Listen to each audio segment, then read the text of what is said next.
Bem-vindo a mais um episódio da série Cristianismo do Dia a Dia. Esse é o quadro Saiba Mais, do Família Redimida.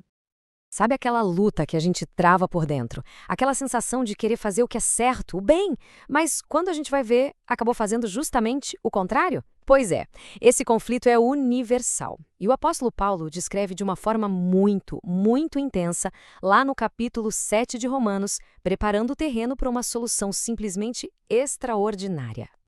Essa é a grande questão, não é? E Paulo vai fundo nisso.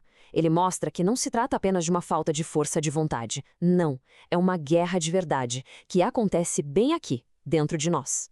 Em Romanos capítulo 7, a pessoa que Paulo descreve está, na prática, presa. Ela até tem a intenção de fazer o bem, mas existe uma força dominante, que o próprio Paulo chama de a lei do pecado, que acaba sempre vencendo. Isso, convenhamos, não é liberdade. E é exatamente desse ponto, do reconhecimento da nossa própria impotência, que Paulo nos leva para a única saída possível. E então, depois de pintar esse quadro tão sombrio da nossa luta interna, a coisa muda completamente de figura. Paulo sai daquele campo de batalha do capítulo 7 e nos leva para um tribunal no capítulo 8, onde ele anuncia um veredito que, nossa, muda absolutamente tudo. Ouça bem estas palavras de Romanos capítulo 8, versículo 1. Não é menos condenação. Não é uma pequena condenação. É nenhuma. Zero. Essa declaração é a resposta final e definitiva para toda aquela angústia do capítulo 7. É a vitória sendo declarada antes mesmo da gente sentir que a batalha acabou. Olha que interessante.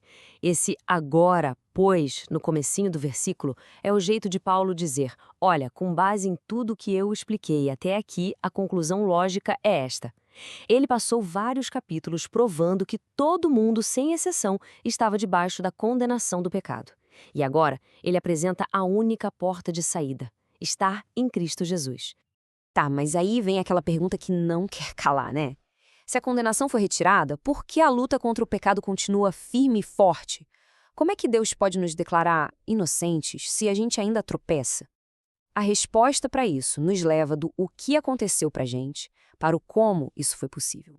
E a chave é entender o seguinte: essa liberdade não vem do nosso esforço. Ela vem de uma nova fonte de poder, de uma realidade completamente nova na qual nós fomos inseridos. Aqui em Romanos capítulo 8, versículo 2, Paulo diz que a lei do Espírito da vida em Cristo Jesus nos livrou da lei do pecado e da morte. Pensa nisso como se fossem leis da física. Antes, a gente vivia sob a jurisdição de uma lei que invariavelmente levava ao pecado e à morte. Mas agora, em Cristo, nós operamos debaixo de uma lei superior, muito mais poderosa.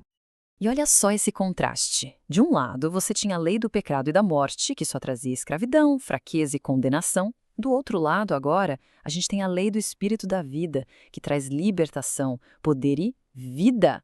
A mudança não é que nós, por nós mesmos, ficamos mais fortes.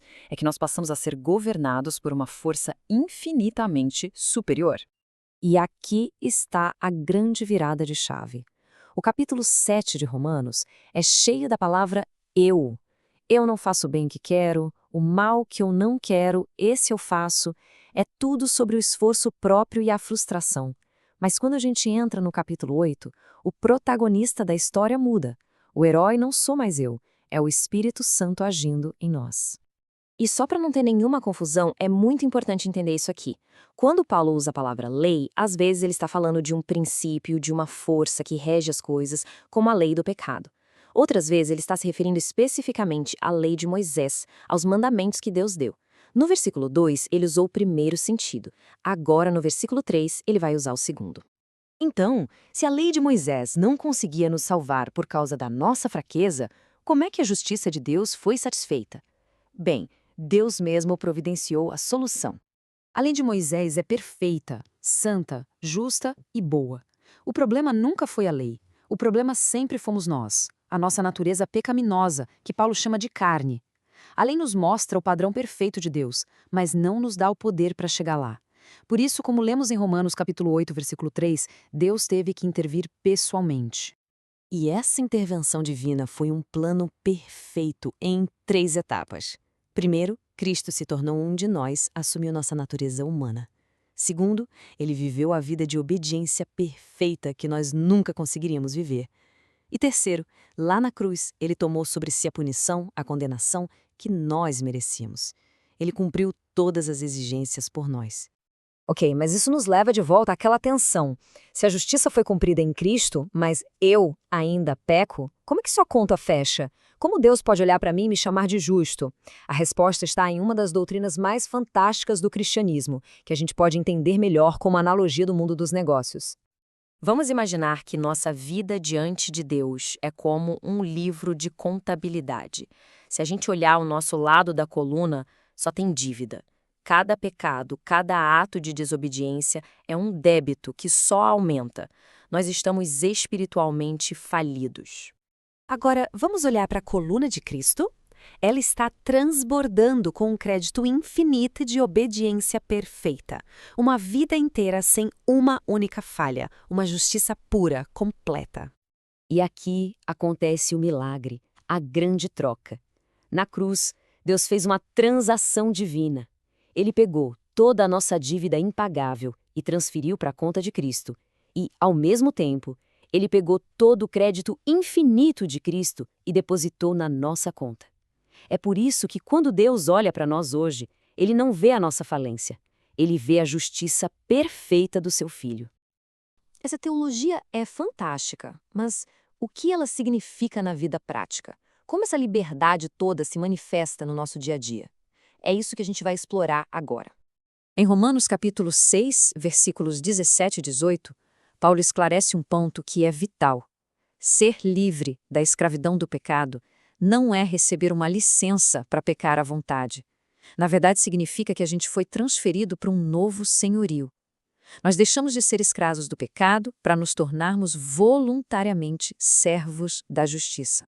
Então, como é que isso se aplica a nós? Bom, para quem vive carregando um peso de culpa, a mensagem é: o seu caso já foi encerrado no tribunal do céu. Viva em gratidão, não com medo. Para quem luta contra um vício, a vitória não está em tentar com mais força, mas em depender mais do Espírito. Para todos nós, a liberdade verdadeira não é fazer as coisas do meu jeito, mas viver pelo Espírito. E, finalmente, para a Igreja, essa verdade nos chama a ser uma comunidade que encoraja, que ajuda e não que julga. E aqui está o grande resumo de tudo. O mundo define liberdade como ter o direito de fazer o que se quer. O Evangelho redefine a liberdade como ter o poder de finalmente fazer o que se deve, o que é bom e justo, porque somos capacitados pelo Espírito Santo. É uma independência da tirania do pecado. E é com essa reflexão que a gente termina. O que é liberdade de verdade? É fazer tudo o que a nossa vontade manda ou é finalmente ter o poder de fazer o que Deus quer? A cultura celebra a independência como autossuficiência, mas a Bíblia nos mostra que a independência mais gloriosa que existe é ser livre do nosso próprio ego para depender completamente de um Deus que nos ama. Gostou do vídeo? Então curta e compartilhe. E não se esqueça de se inscrever no canal para receber as notificações a cada vídeo novo. Deus os abençoe!